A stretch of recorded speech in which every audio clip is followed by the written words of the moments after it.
Hey, this is Bobcat Buckley, bringing you another backhand form review from Frontline Disc Golf. Today we have Barry, and doing a backhand review. We have Barry on the right, Dan Brooks Walls to the left. I will go ahead and play the form once through. I'll back it up into my review.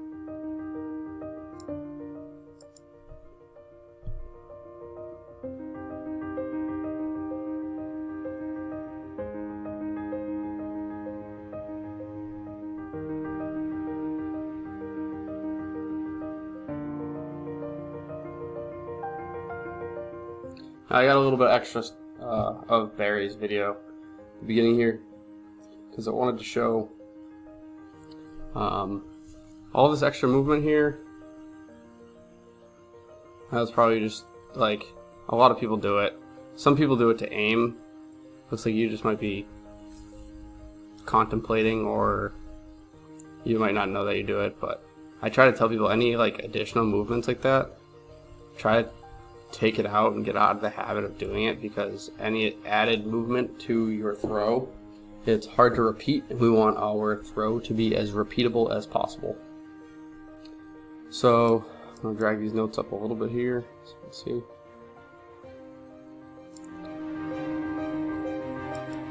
So my first thing, on almost every single form review I put this, I usually don't even delete this note, is to get that left hand down. And you'll notice that Dan has his left hand on the disc. So does Paul McBeth. So do most of the pros. However, you will also notice that as soon as they take their first step, that left hand goes down. With most of the form reviews that I do, they leave that left hand on the disc for way too long. And as soon as you start your reach back, you'll notice that the disc tends to follow that left hand if your left hand is on the disc too long. So with that said, it is a really good habit to get into, just taking your left hand off your disc prior to even starting your throw.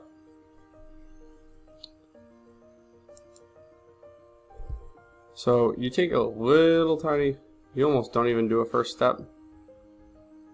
I would suggest taking a bigger first step. I just noticed it now. I really like that you're doing this video on pavers, because I can use the line of the pavers to demonstrate what we call the line drill. So your throw should be along this line right here the whole way.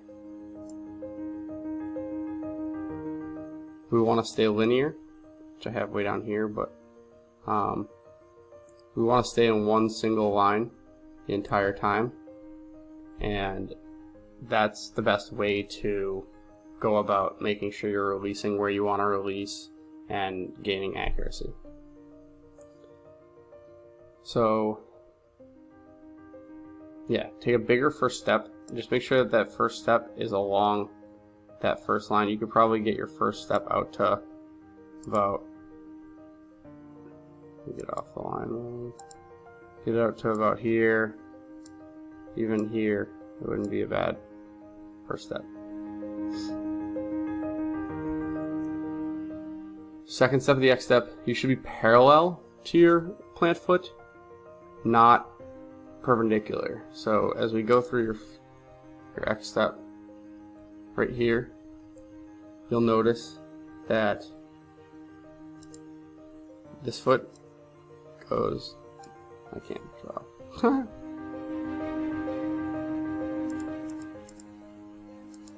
So this foot goes this way, and this foot goes this way. You'll notice that Dan's, as we move along,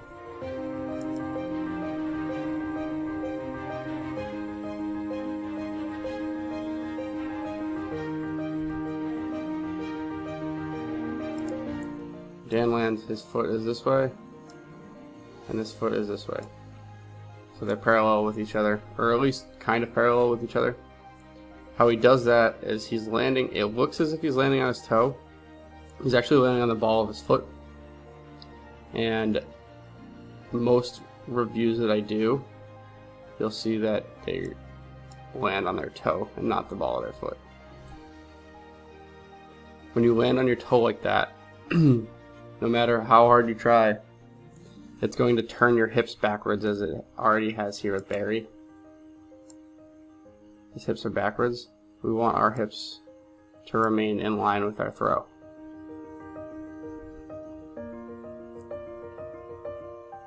By turning your hips too early, like Barry has here, he's reducing the amount of power he can get out of his lower body. And the lower body is extremely important to backhand. Again, I already said stay linear. I already said your throw should start with your hips, and you should be driving through with your elbow. Okay. So as we go forward through this, you'll notice that I wish I could draw on this and have it move, but it won't do that. Watch this line though right here with his arm, with Barry's arm. And as he goes through it, his arm never changes. So he's not using his elbow at all. He's not ever bending at the elbow. His elbow should be coming through and getting himself into the power pocket, and that never occurs. That's where all of the power comes from. That's where the majority of the rotation of the disc comes from. So getting into that power pocket is extremely important.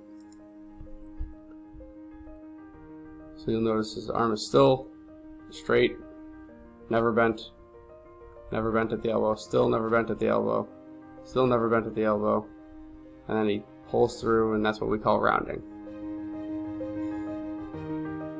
You'll notice here, Dan Brooks Wells,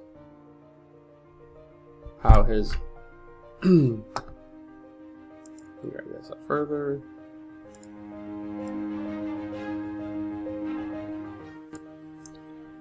It's probably going to be one of my longer reviews. I just noticed a lot of stuff that I want to do over. So you'll notice here that Dan Brooks Wells' arm is straight back and his shoulders are very open.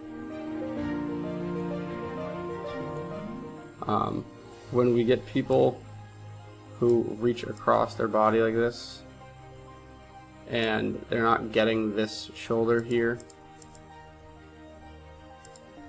you're not getting this back shoulder over here open, your shoulder here should be about over here. And that'll allow you to reach back straight, as Dan has here. It also allows you to drive through with your elbow way better.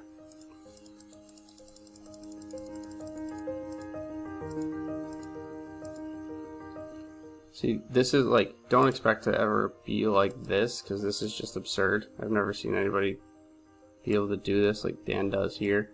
But his elbow is way out there. I tell people to imagine that there's a pane of glass at the end of the T-pad, or right here, and you're trying to break that piece of glass with your elbow. You're not trying to backhand the glass, you're trying to break that with your elbow.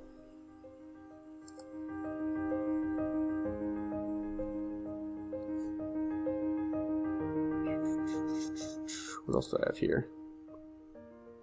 Oh, okay, so I gotta back up a little bit.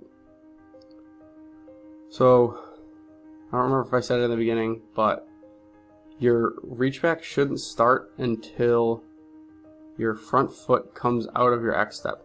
So if you'll notice this foot here, I'll do it on Dan's because Dan does it properly.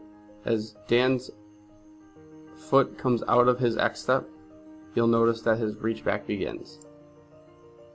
It's almost as if his plant foot and his reach back are the same motion. You'll notice here as I'm making you guys dance here a little, as Barry's foot comes forward, his arm doesn't move because he's already in his peak reach back. Barry actually starts his reach back before he starts his exit step, which is throwing timing way off.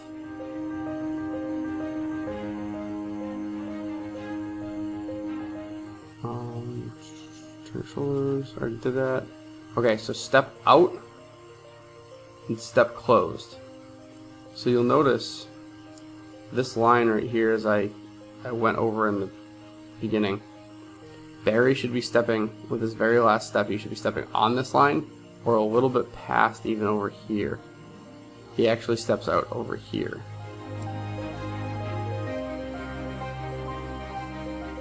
So we want to see this foot out over here, not over here. And we want to see Barry stepping with a closed foot, not an open foot. What I mean by that is right there. So you'll notice that Dan is stepping on his toe here, and he's pivoting to his heel. Whereas, so Dan's foot is here, it's closed. Barry's foot is open. And then Dan will end up rotating, and his foot will end up like this.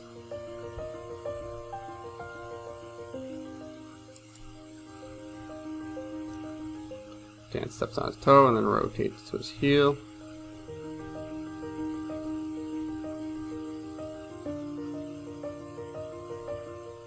And Barry is stepping on his toe and rotating to his heel, but he's got a really open foot already. You want to make sure that you're stepping closed and then opening up, and that'll help you with engaging your hips and getting the most out of your lower body as well.